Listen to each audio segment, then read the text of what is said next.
Hi everybody, welcome back to DLD Drum School. In this video, we are going to talk about the drummer's nemesis, dropping sticks. Now, dropping sticks is something that happens to every single one of us, and when it happens, it is really not welcome at all. The most common situation is you'll be drumming away, you'll be feeling fantastic, everything's great, and suddenly this stick flies out of your hand. And our immediate reaction is to panic. And I have seen so many excellent drumming performances ruined because the drummer never knew what to do in the situation where they drop a stick. So dropping sticks, it reminds me of, for those of us who can drive a car, when you have to perform an emergency stop. Right, imagine you're driving along, everything's fine, it's a lovely summer's day, and then something happens, whatever it may be, and you have to know what to do as a driver.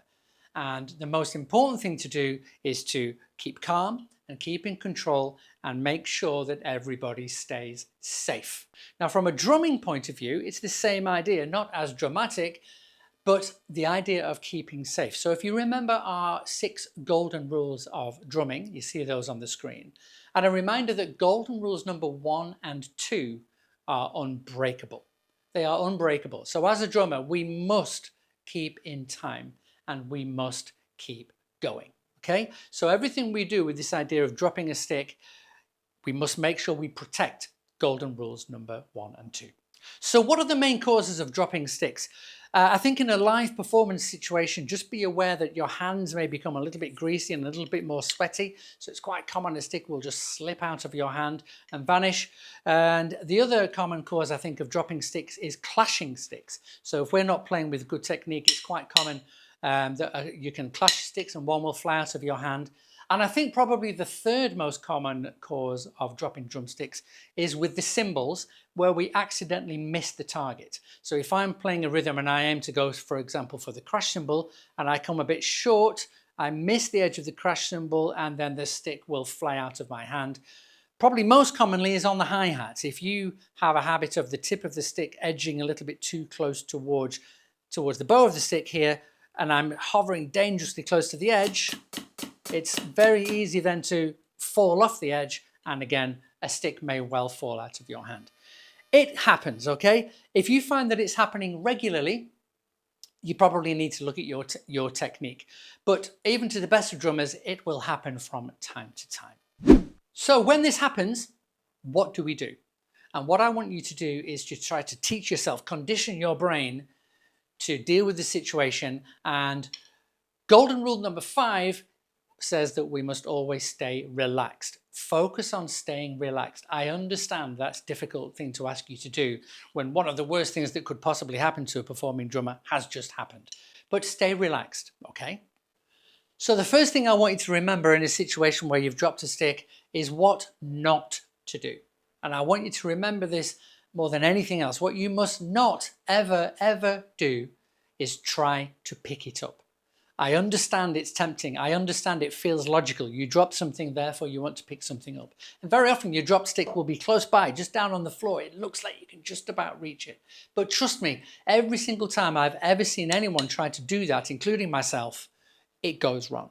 We break golden rule number 1. We go out of time, and it really damages the flow and the fluency of your drumming. So what should you do? Well, we have 3 possibilities. Imagine I've dropped my stick. It's down on the floor. There it goes. And I've got 1 stick left. So the first thing to do, the first possibility that you have, is to carry on playing one-handed. Now, the huge mistake I think people will make when they try to carry on one-handed is that they try to play the same complicated rhythms and fills that they were planning, but they've only got 1 hand. So because we're down to 1 stick, the sensible thing to do is to simplify. So remember our old friend rhythm number 2, it's our parachute rhythm, it's on the screen just as a reminder. What I would recommend you do is just practice separately how to play rhythm number 2 one-handed. Take it nice and slow, bass and snare and bass, bass, snare and. And with a little bit of practice, you can do this no problem. And to the audience, to the listener, they won't even know that it's one-handed. They'll think you're playing with 2.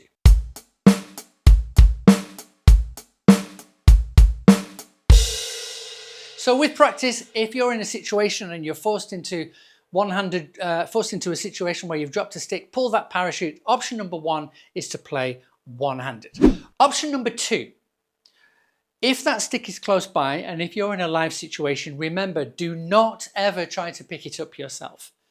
There may be a situation where somebody else in the band, or maybe some of the crew behind stage, maybe they could pick it up for you. So if it works out and it doesn't interfere with someone else's performance too much, you could get the attention of somebody and someone could pick that up for you. Now, if they hand it to you, you can continue one-handed, receive the stick, and then carry on two-handed. No problem whatsoever. So option number 2, if there is help nearby, someone could sometimes pick this up for you. That would be okay. Option number 3, it's the obvious thing that nobody ever seems to realize until it's too late. So option number 3 is to have a spare. So you may have noticed on my bass drum here, this is my spare stick.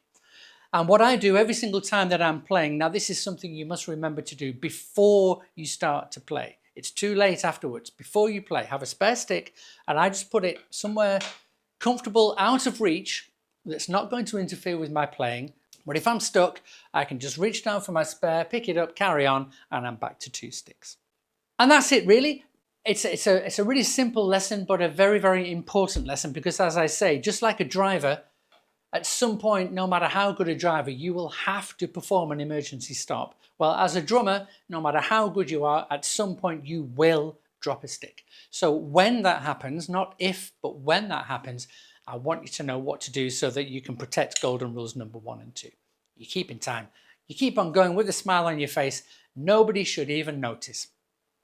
So congratulations, this is a really good skill to learn. I know it's not the most exciting skill, but it will really help your levels of professionalism as a drummer to deal with all sorts of situations, not just when things are going well, but also when things are going not so well. So practice this separately, and as always, keep on practicing, keep playing, and remember, everything you do, do it like a drummer.